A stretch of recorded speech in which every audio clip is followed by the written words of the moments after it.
Hello, my name is Jenna Kantor. I'm a physical therapist, and today I'm going to be discussing, should the APTA open up officer elections to general membership? Right now, it's not. For those who do not know, it's not.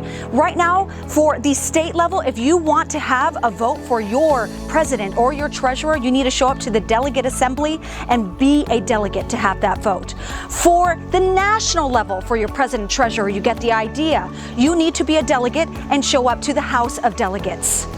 The people who are against this change, there are three big reasons why. Number one, they think the people who will vote will be ill-informed and not educated enough to have a good enough vote, a strong, educated vote. Number two, they think that if they create a platform, it will become a hot mess, a hot technological mess, and just won't be, it'll be more of a pain rather than a good change. And number three, they think if we create this platform, no one will vote in the first place. Well, this is really unfortunate because it shows a lack of faith and respect to general membership.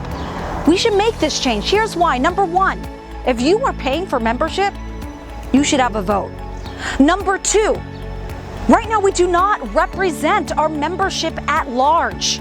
I go to my state, the delegate assembly, and I have a vote, and I sometimes represent 2 or even 3 people. Do me, represent everyone? Absolutely not. And number 3, there are people who want to attend and they just cannot. So they should have that opportunity to vote.